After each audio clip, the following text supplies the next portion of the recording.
On this fabulous century, how Australia got caught with her defences down. The war comes to our front yard.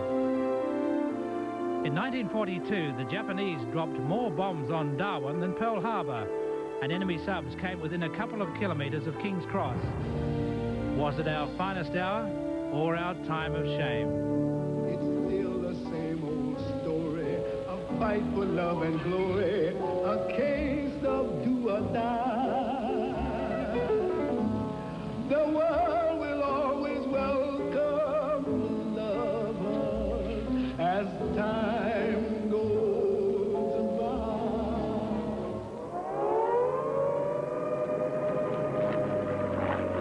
I came out of the office and stood just there on the veranda and looked up there. That's the direction they came from, which means they came from across Bathurst Island way. Team of aircraft in beautiful formation. Perfect formation. There are 9 sets of 5. 72 aircraft, counted in 2 seconds. Today, Darwin survivors like Stan Kennan and Les Penhall can still remember every detail of that time of terror.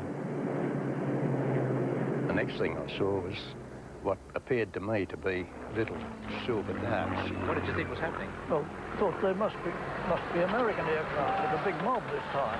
And the silver darts, of course, were deadly. Oh, the silver darts were definitely deadly. As soon as I saw that, I thought, my God, they're not ours. The raid on Darwin in 1942 was Australia's first taste of war on the home front, and perhaps because of that we didn't exactly distinguish ourselves. Despite a warning radioed through from Bathurst Island at 9:30 that morning, the alarm wasn't sounded for another 28 minutes. And why? The message came to Darwin at the wrong time. It was smoker at the RAF. And the officers were away and having their cup of tea. So you never got that warning? No. The instrument man who received the message was a little bit nervous about disturbing the officers out their cup of tea to give him the information. So they didn't worry about it, except to say, oh, they're probably ours. Soon, Japanese bombs were already ripping into the large fleet at anchor in the harbour.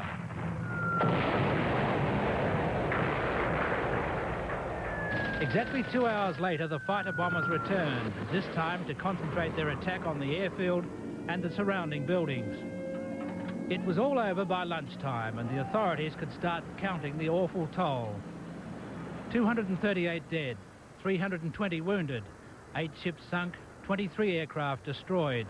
The greatest single loss of life on any day in Australia's history. Yet it's amazing that more people weren't killed when you consider that 683 bombs were dropped on Darwin that day, compared with Pearl Harbor's payload of 271 bombs.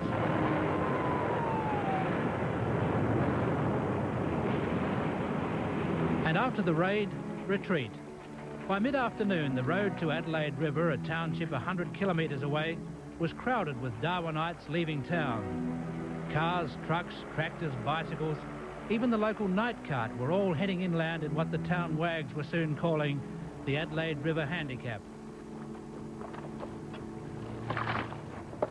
Prime Minister John Curtin announced the raid with the words, "The government has told you the truth, face it like Australians." In fact, we were told far from the truth. Wartime censorship suppressed the casualty figures and the full extent of the damage and the events that followed. Some of those who remained, mainly service personnel and police, took to looting everything that wasn't bolted down. In the aftershock of its first brush with war, Darwin was in utter chaos.